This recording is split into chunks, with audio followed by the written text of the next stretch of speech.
Sand burned against Lyra's face like tiny needles of fire, each grain carrying the heat of twin suns that never seemed to rest above the desert world of Cathara. Her blue-scaled skin had long ago stopped feeling the pain. Now there was only a dull ache that pulsed with each heartbeat, reminding her that she was still alive despite 3 days buried up to her neck in this wasteland. The ritual grounds stretched endlessly in all directions, a sea of golden dunes broken only by the ancient stone markers where others like her had met their fate. Lyra could see the weathered bones of previous victims scattered across the sand, their remains picked clean by desert scavengers and bleached white by the merciless suns. Each skeleton told the same story, another Vorthak female who had failed, in the most sacred duty of their dying race, barren one. The voice of High Matriarch Senna still echoed in her memory from 3 days ago, when the judgment had been passed. "You have brought shame upon our bloodline and cursed our people with your empty womb. The gods demand payment for your failure." Lyra had tried to explain that she had never even been properly tested, that the ancient fertility rituals might be wrong, but her words fell on deaf ears. The Vorthak Council of Matriarchs had made their decision based on the old ways, the traditions that had guided their people for thousands of years. If a female reached her 25th cycle without bearing offspring, she was declared barren and sentenced to the sand burial, a slow death meant to cleanse the contamination from their bloodline. The irony was not lost on her. The very people who claimed to preserve their race were systematically destroying it, one innocent life at a time.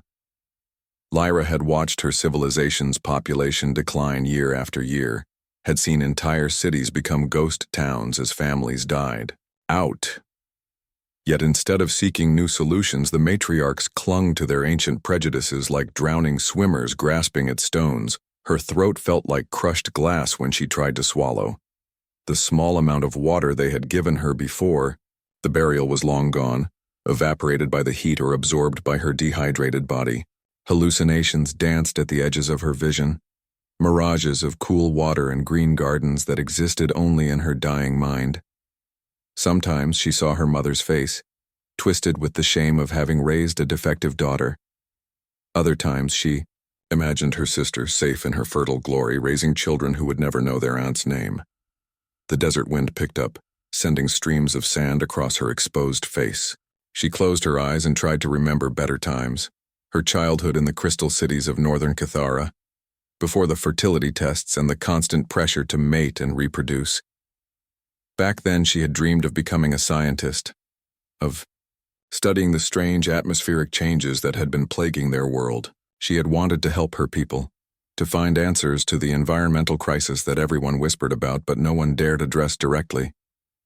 But those dreams died the moment she failed to conceive during her first mating season. The Vorthak medical cast had declared her womb defective after only basic examinations, refusing to conduct deeper tests that might have revealed the truth. In their rush to maintain tradition, they had condemned her without truly understanding what was wrong. Not that it mattered now. Even if they discovered their mistake, she would be nothing but bleached bones by the time they came looking. A shadow passed overhead, different from the usual flight patterns of desert scavengers. Lyra forced her eyes, open, expecting to see another carrion bird circling her slowly dying form. Instead, something impossible filled her vision, a metallic craft unlike anything in the Vorthak fleet, its hull gleaming silver against the orange sky. The vessel moved with purpose rather than the graceful curves that defined Vorthak engineering, its angular design speaking of a completely different aesthetic philosophy. The craft descended steadily, landing perhaps 100 meters away from her burial site. Through the heat shimmer rising from the sand, she watched a figure emerge from what appeared to be an airlock. The being was tall and moved awkwardly in Kithara's heavy gravity, its form enclosed in some kind of environmental suit. As it drew closer, Lyra could see that it walked on only 2 legs, a bizarre configuration that should have made balance impossible. Fear and hope warred in her chest as the strange creature approached. Stories spoke of other races in the galaxy, beings so alien that contact with them drove Vorthak minds to madness. But there were also whispers of a particular species, bipedal creatures called humans who had somehow conquered death itself through their stubborn refusal to accept the impossible. Could this be one of them? Or was her dehydrated brain simply creating one final elaborate hallucination?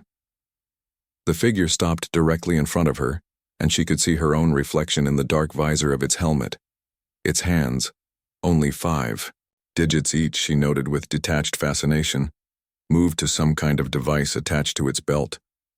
A series of beeps and clicks filled the air, followed by sounds that might have been an alien language. The creature knelt beside her, its movements careful and deliberate. Water. Cool, blessed water touched her cracked lips as the being tilted a container toward her mouth. Lyra drank greedily, feeling the precious liquid flow down her parched throat like liquid salvation. The stranger continued to speak in its incomprehensible tongue, but the tone conveyed something she had almost forgotten: genuine concern from a complete stranger. As consciousness began to fade from exhaustion and relief, Lyra's last coherent thought was a question that would have horrified the matriarchs. What if salvation came not from the gods of her people, but from the stars themselves? What if the answer to her race's dying future lay not in ancient traditions, but in the kindness of an alien stranger who had no reason to care whether she lived or died? The twin suns continued their eternal dance overhead, but for the first time in 3 days their heat no longer felt like a death sentence. Instead, they illuminated a scene that would have seemed impossible just moments before: a dying Vorthak female being gently freed from her sandy grave by a creature from another world, proving that sometimes the most profound miracles came from the most unexpected sources. Steam rose from the morning coffee that David Walsh had forgotten to drink, growing cold on the control panel of his mobile research station, while he stared at the atmospheric readings that made no sense. 2 years of solitary work on this alien world had taught him to expect the unexpected, but the data streaming across his monitors suggested environmental changes that defied every terraforming model he had ever studied. The northern continent of Cathara stretched endlessly beyond the reinforced windows of his temporary home, a landscape of crystalline formations and strange vegetation that seemed to shift color with the planet's twin suns. David had volunteered for this isolated assignment specifically because it kept him away from other humans, away from the sympathetic looks and awkward conversations that followed him everywhere since the transport accident. Sarah and little Amy had been coming to visit him at the Mars terraforming station when their shuttle experienced catastrophic engine failure. One moment he was tracking their approach on his monitors, already planning the week they would spend together exploring the red planet's newly formed ecosystems. The next moment he was staring at debris scattered across the Martian landscape, and wondering why the universe seemed determined to take away everyone he loved.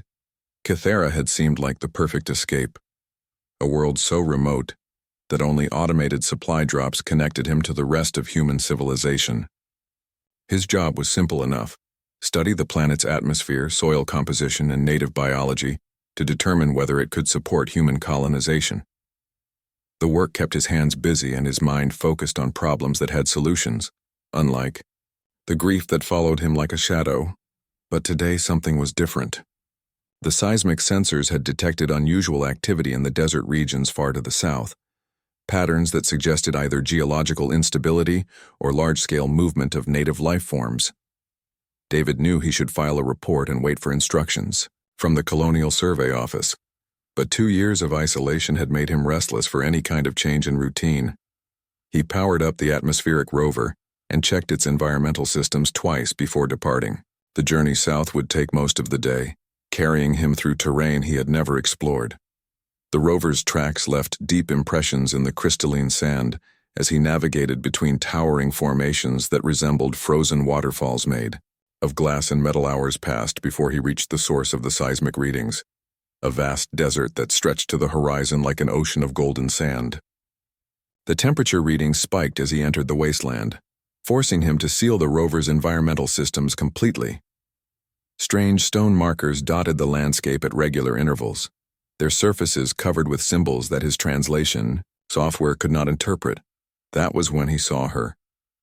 The figure buried up to her neck appeared as little more than a disturbance in the sand at first, easily mistaken for another weathered stone marker. Only when David brought the rover closer did he realize he was looking at a living being. a humanoid female with blue-scaled skin that had been severely damaged by prolonged exposure to the twin suns. Her eyes were closed, and he could see the shallow rise and fall of her breathing. David's first instinct was to call for medical support, but his communication array could not penetrate the atmospheric interference generated by some kind of energy field surrounding the burial site. His second instinct was to retreat and return with proper xenological equipment, following protocols that existed specifically to prevent contamination between species. But as he watched the alien female's labored breathing, memories of Amy's last moments in the hospital flooded back. The helpless feeling of watching someone die while bureaucracy and procedure delayed action. Training and protocol meant nothing compared to the basic human instinct to help someone who was suffering. David grabbed the emergency medical kit from the rover's storage compartment and activated his environmental suit. The gravity on Cathara was significantly higher than Earth normal, making every step feel like he was carrying an extra 50 pounds. But he pushed through the discomfort. The alien's skin felt fever hot, even through his suit's gloves, as he carefully began excavating her from the sand. Her bone structure was similar enough to human anatomy that he could work without fear of causing additional injury. As he worked, she stirred slightly and opened eyes that were a brilliant shade of violet, a color that no human eyes had ever achieved naturally. Water was the obvious first priority. David used the suit's emergency hydration system to provide small amounts of liquid, watching carefully for signs of allergic reaction or toxicity. The alien drank eagerly, making soft sounds that might have been gratitude in her native language. His suit's translation system attempted to analyze her vocalizations, but could only provide probability estimates rather than actual meaning. Getting her back to the rover required careful planning. She was unconscious again by the time he had completely freed her from the sand, her body going limp as the combination of dehydration and exhaustion overwhelmed her system. David activated the rover's emergency stretcher system and carefully transported his unexpected patient back to the research station. The mobile laboratory's medical bay had been designed for human injuries, but its systems were sophisticated enough to adapt to alien biology with some creative reprogramming. David worked through the night, using the scanner arrays to map her internal structure and the chemical processors to create nutrient solutions that would not poison her system. His xenological training had covered basic first aid for known alien species, but this female belonged to a race he had never encountered. By morning, she was stable enough for him to attempt communication. The translation software had spent hours analyzing her earlier vocalizations and comparing them to the linguistic database. When she finally regained consciousness, the first words she spoke were rendered by the system as a request for information about her location and his identity. David introduced himself using the simplified communication protocols developed for first contact situations.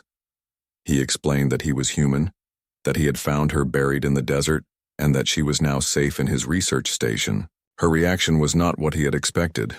Instead of gratitude, her violet eyes filled with terror, and she attempted to retreat from him despite her weakened condition. The translation system worked both ways, allowing David to understand her frightened questions about his intentions.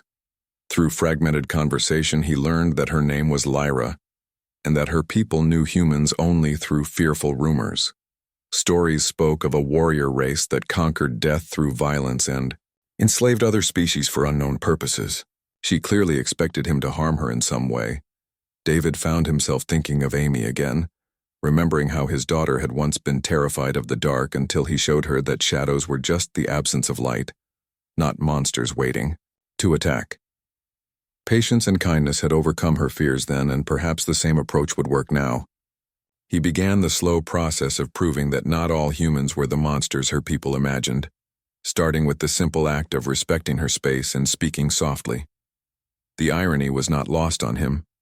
He had come to Cathara to escape human contact, only to find himself caring for someone who was terrified of what he represented.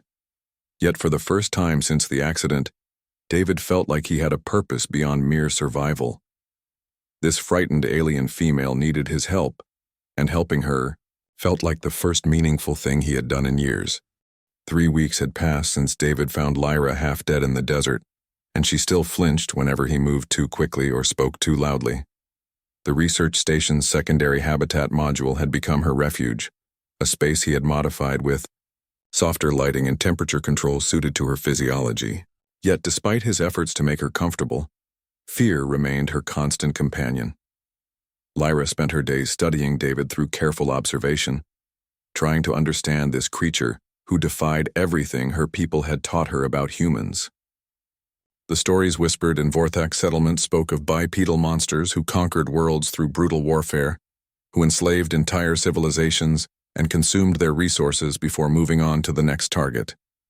But this human seemed more interested in making sure she ate properly than in enslaving or harming her.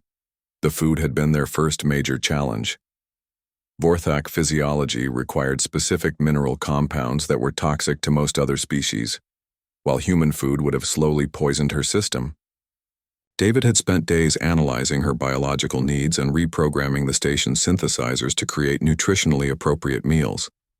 The taste was nothing like traditional Vorthak cuisine, but it sustained her without causing digestive distress. Communication had gradually improved as the translation software learned to interpret their respective languages.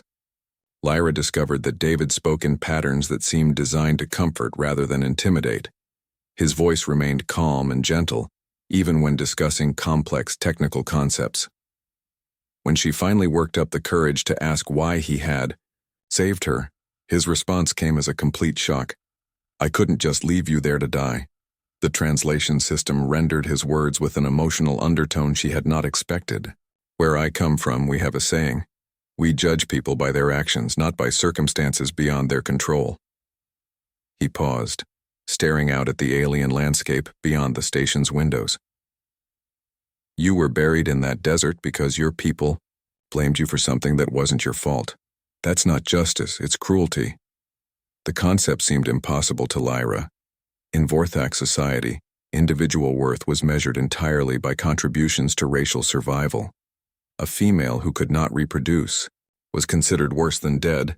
She was a genetic dead end who consumed resources without providing benefit. Yet this human spoke as though her life had value simply because she was alive, independent of her biological function.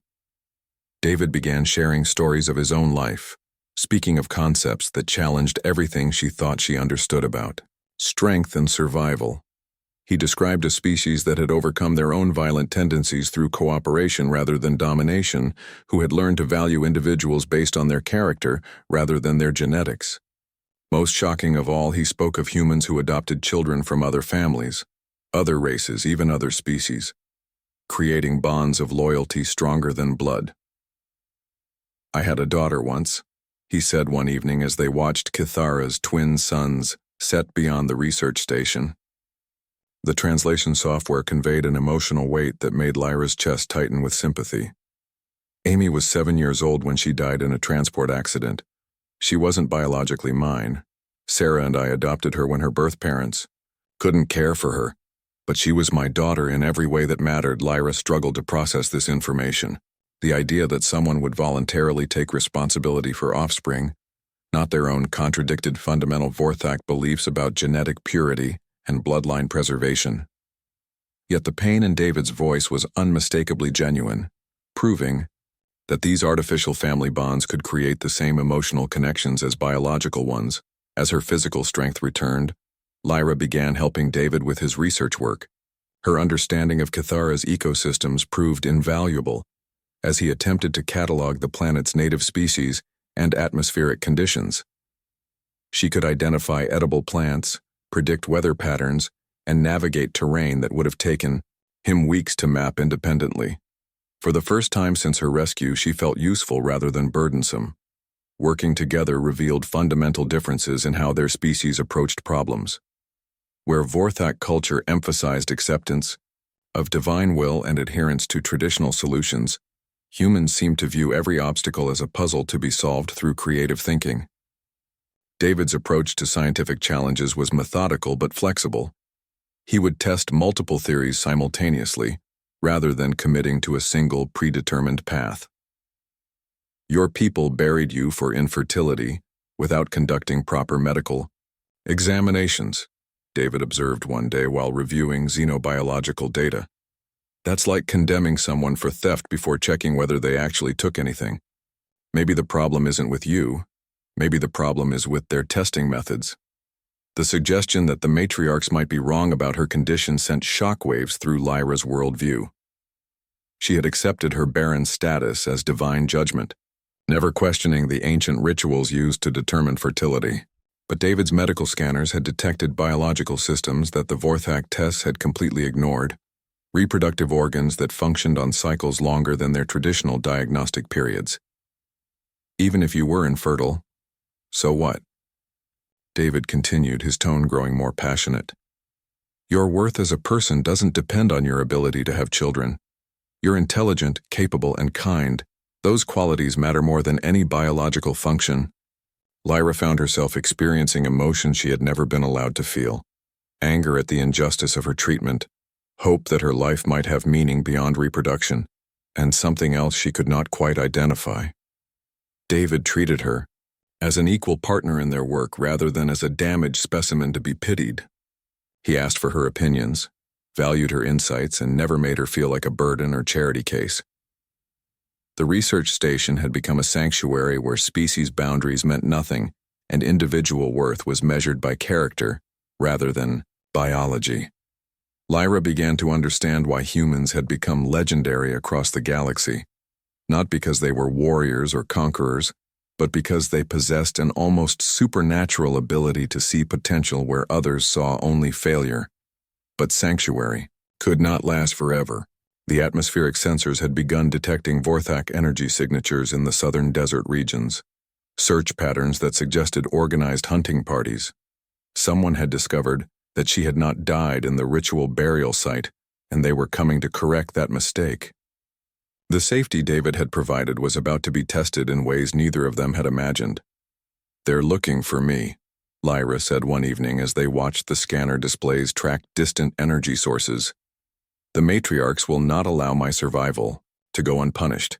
They will see it as contamination that could spread doubt about their authority. David's response was immediate and decisive. Then we'll be ready for them.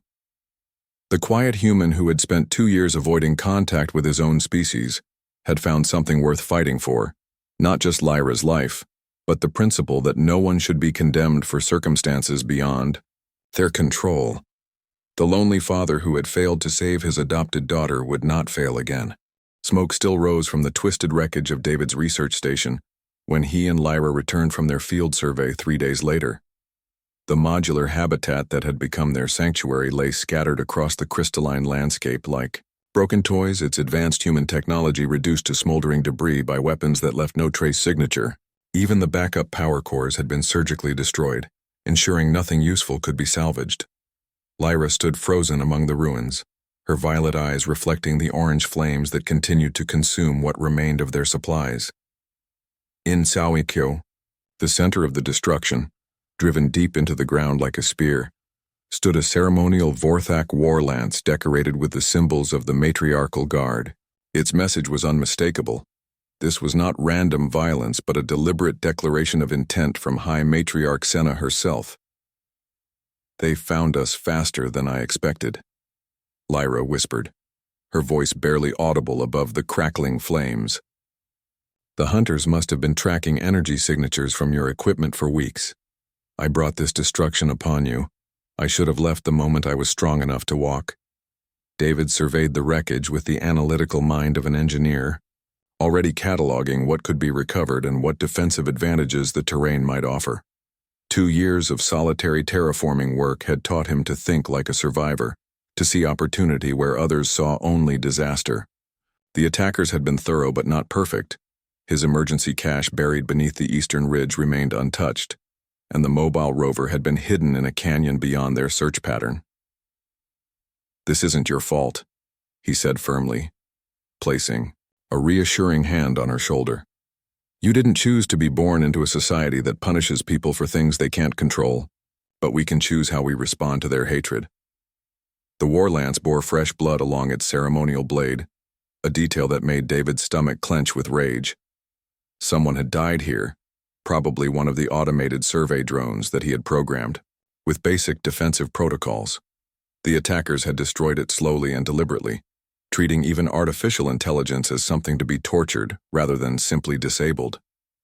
Such cruelty spoke to a mindset that valued suffering over efficiency. Lyra moved through the ruins like a ghost, gathering fragments of her few possessions while tears streamed down her scaled cheeks. The small collection of human books that David had shared with her lay burned beyond recognition. The cultural exchange gifts they had created together, carved sculptures that blended Vorthak artistic traditions with human aesthetic principles, had been deliberately smashed into powder. They took prisoner identification scans, she said, pointing to an area where the ground showed signs of intensive sensor activity. Biological samples, atmospheric readings, equipment analysis. They know everything about your technology now.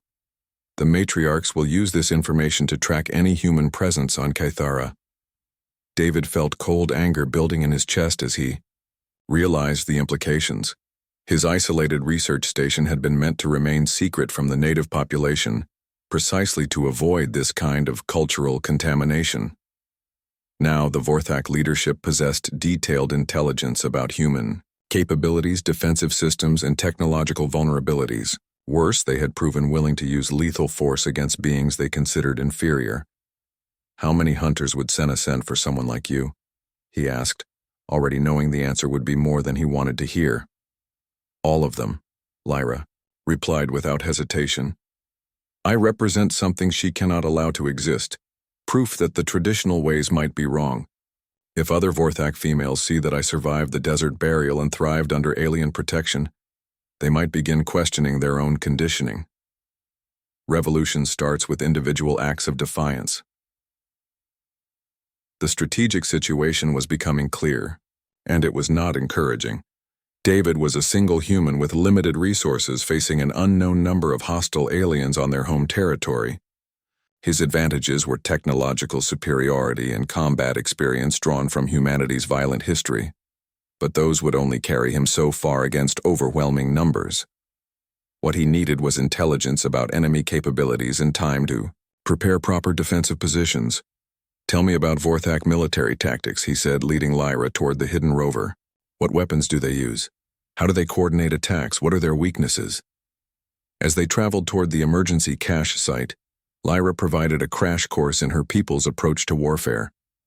Vorthak hunters were trained for ritual, combat rather than military engagement, emphasizing individual prowess over team coordination. Their weapons were primarily energy-based, designed for precision rather than area destruction. Most importantly, they followed strict hierarchical command structures that made adaptive tactics nearly impossible. They will attack in waves, she explained, her voice growing more confident as she shifted into teaching mode. Each assault will be larger than the last, but they will pause between attempts to report back to their commanders. Honor requires that they offer you chances to surrender, even though they intend to kill you regardless of your response. David absorbed this information while mentally cataloging the contents of his emergency supplies. Military-grade fabrication units, portable shield generators, and enough raw materials to construct basic defensive systems. His engineering background had included mandatory survival training that covered hostile environment scenarios, but nothing quite like this. Still, humans had overcome worse odds through superior planning and willingness to use unconventional tactics. The rover's scanner array detected multiple energy signatures approaching from the south, at least a dozen Vorthak. Vehicles moving in standard hunting formation. They had perhaps 6 hours before the first wave reached their current position. Enough time to reach the defensive site David had already selected during their earlier surveys. A narrow canyon with limited approach routes and natural cover. Perfect for forcing attackers into predictable patterns. Can you fight alongside me? He asked Lyra as they loaded supplies into the rover. I won't ask you to kill your own people, but I need to know if you'll stand with me when they come. Her answer came without hesitation, accompanied by a smile that revealed predatory teeth he had never noticed before.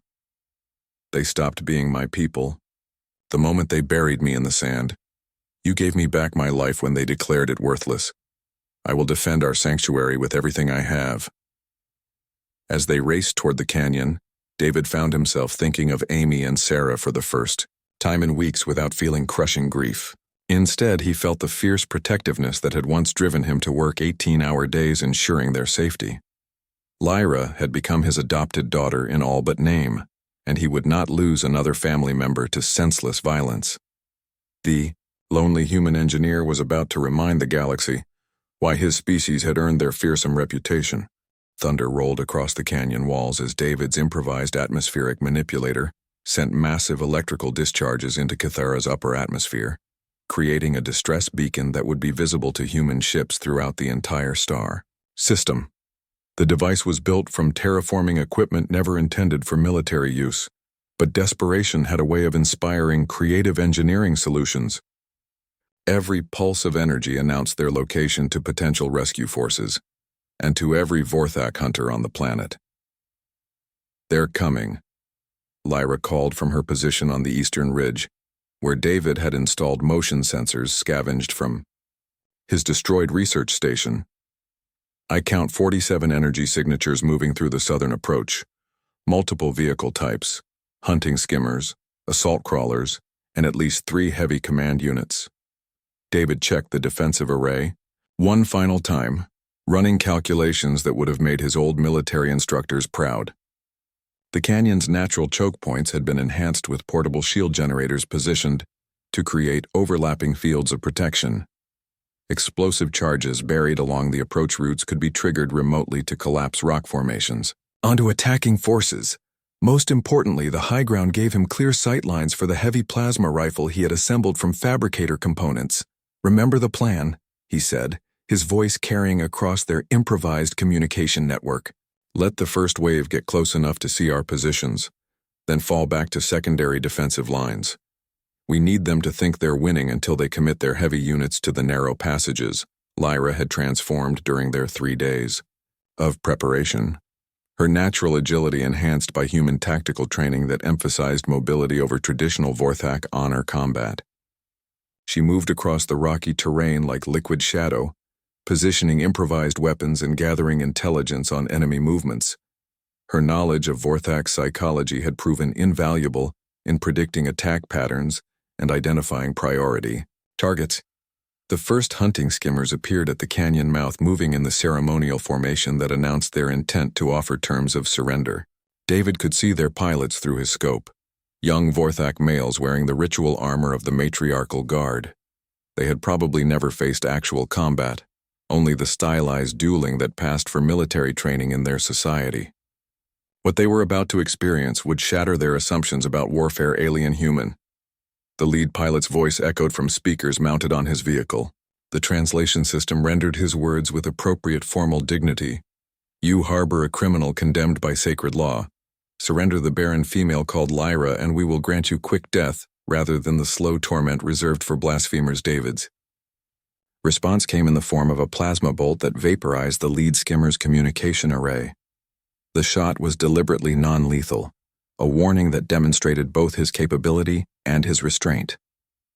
But it also marked the end of negotiation and the beginning of something the Vorthak had never encountered before: asymmetric warfare conducted by a species that had perfected the art of killing during millennia of constant conflict. The first assault wave crashed against David's defenses like water hitting stone. Vorthak energy weapons scorched the canyon walls while human shields deflected their attacks with contemptuous ease. The hunters advanced in predictable patterns, following doctrines that emphasized personal glory over tactical effectiveness. David picked off their weapon systems with surgical precision, disabling rather than destroying whenever possible. Dead martyrs would only inspire further violence, but defeated enemies would spread fear. "Second wave incoming," Lyra reported, her voice tight with concentration. "Heavy crawlers with siege weapons. They're attempting to force the eastern passage, while lighter units provide distraction from the west." This was the moment David had been waiting for. The Vorthak commanders were committing their most powerful units to terrain that favored defenders over attackers. He triggered the first series of explosive charges, bringing down tons of crystalline rock to block the western approach. The heavy crawlers found themselves trapped in a killing field with nowhere to retreat. The siege weapons opened fire with devastating effect, but their targets were already gone.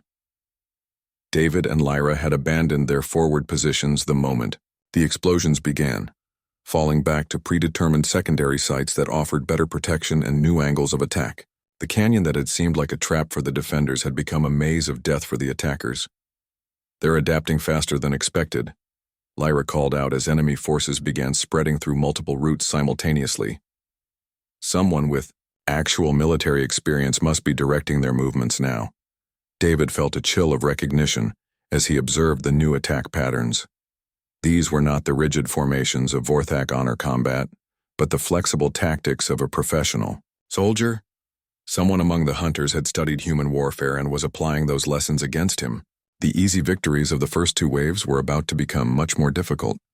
The atmospheric manipulator discharged again, sending another pulse of energy toward the stars while simultaneously disrupting local electronic systems. Several Vorthak vehicles lost power momentarily as their computers struggled to compensate for the electromagnetic interference. David used the confusion to relocate his heavy weapons, staying one step ahead of enemy targeting solutions. Incoming transmission, Lyra announced, her face pale with recognition. High Matriarch Senna herself is approaching in a command vessel. She's demanding direct communication.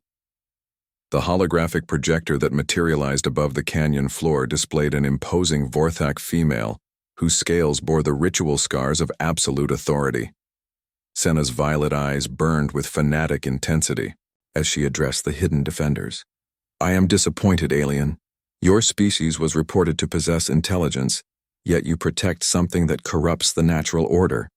Return my wayward daughter and I will grant you the honor of single combat rather than the destruction your interference deserves. David stepped into view on the canyon rim, his environmental suit reflecting the harsh light of Cathera's twin suns. She's not your daughter anymore, he called back, his voice amplified by the canyon's acoustics. You threw her away like garbage. Now she's family to someone who actually values her life. Senna's expression shifted from imperial disdain to genuine surprise. You claim kinship with an inferior specimen?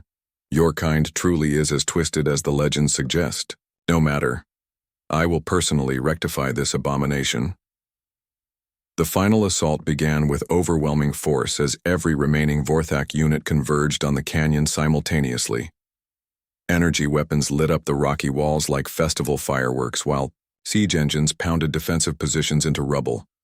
David found himself genuinely impressed by their determination, even as he fought for survival against impossible odds.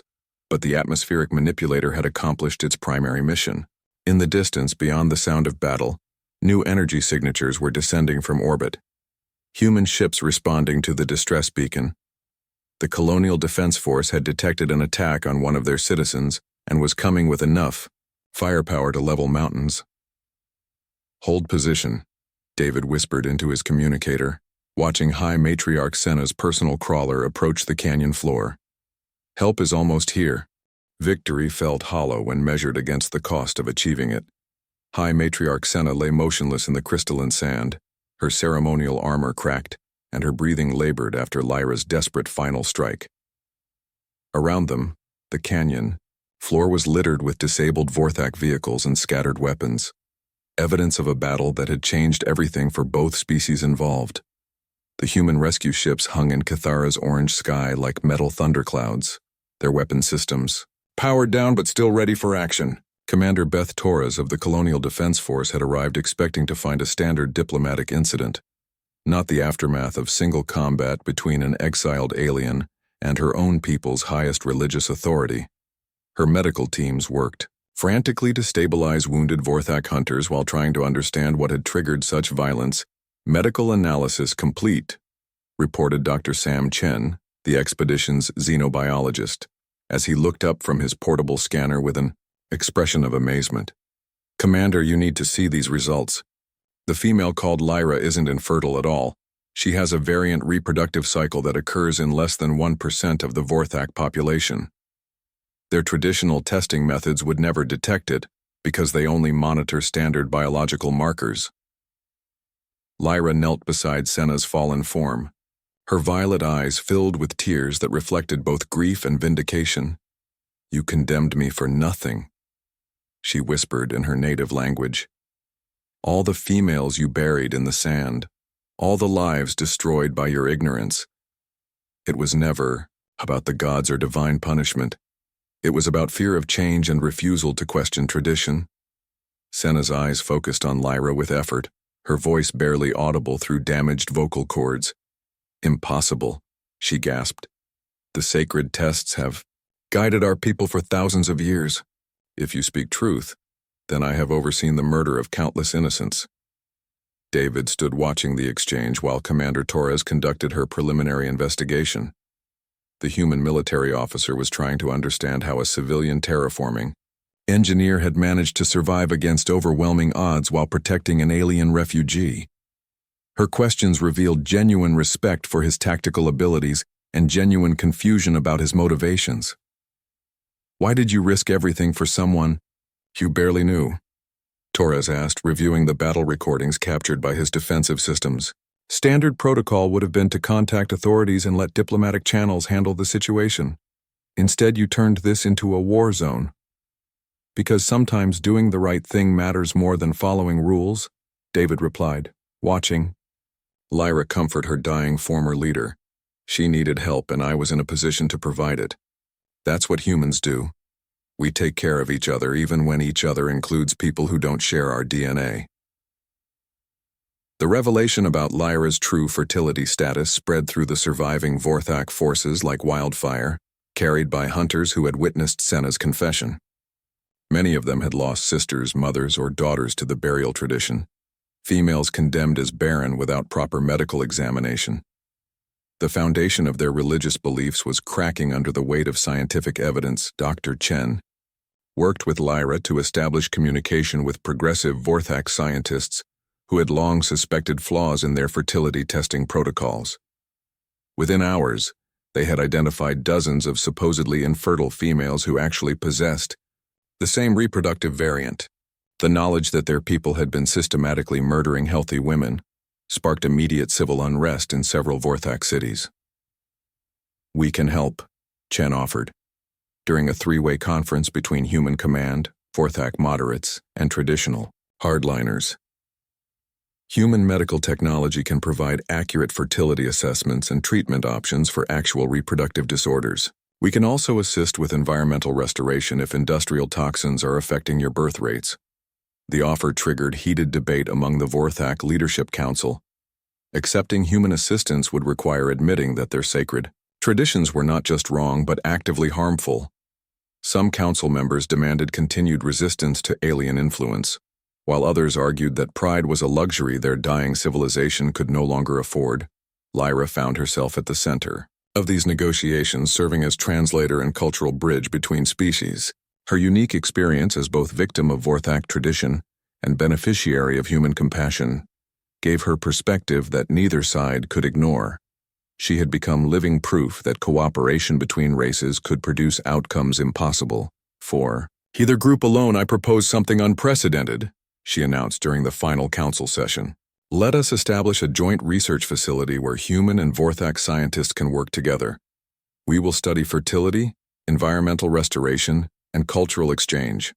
Those who wish to maintain traditional ways can do so, but those who seek alternatives will have options. David watched the proceedings with quiet pride, remembering the terrified alien female he had rescued from the desert just months earlier. Lyra had grown into a confident leader who commanded respect from both species. Her transformation reminded him of Amy's development during their brief time together. The way his adopted daughter had blossomed when given love and encouragement instead of criticism. Commander Torres approached him during a break in negotiations. The Colonial Office is prepared to offer you a permanent position overseeing human Vorthak relations, she said. Your experience here makes you uniquely qualified to manage this situation. Plus, the psychological evaluation team thinks continued work with Lyra would be beneficial for both of you. The offer came with significant advantages: advanced research facilities, unlimited resources, and the chance to help rebuild a dying civilization. But more importantly, it meant David could continue serving as Lyra's adoptive father while helping her navigate the complex politics of interspecies diplomacy. For the first time since Sarah and Amy's death, he was being offered not just a job, but a purpose. What about her? He asked, nodding toward Lyra as she facilitated discussions between former enemies. Will she have official status in this arrangement? She'll be appointed as the first Vorthak ambassador to humanity, Torres replied with a smile. Congratulations, David. You're about to become the father of an interstellar diplomat. The research station that eventually rose from the ruins of David's original camp became a symbol of hope for both species. Human scientists worked alongside Vorthak researchers to develop new fertility treatments, while environmental engineers tackled the atmospheric contamination that had triggered the original crisis. Most importantly, it served as a sanctuary where families could form based on choice rather than biology. Lyra's own medical treatment revealed that she was not only fertile, but carried genetic markers associated with environmental adaptation, traits that would be crucial for her species' long-term survival. The discovery that supposedly defective individuals actually possessed valuable genetic diversity revolutionized Vorthak thinking about biological worth and social value as months turned to years. David watched his adopted daughter grow into her role as cultural ambassador. She never forgot the desert burial that had nearly killed her, but she used that experience to help others avoid similar fate. The lonely human engineer had found his family among the stars, proving that love transcended species boundaries and that sometimes the most profound victories came from simply refusing to abandon those who needed help. The small memorial garden they planted behind the research station bore names in both human and Vorthak scripts, remembering all those who had died because of fear, ignorance, and rigid tradition, but it also celebrated new life, new possibilities, and the radical idea that family was something you chose rather than something you inherited. In the end, that choice had saved not just 2 individuals, but 2 entire civilizations.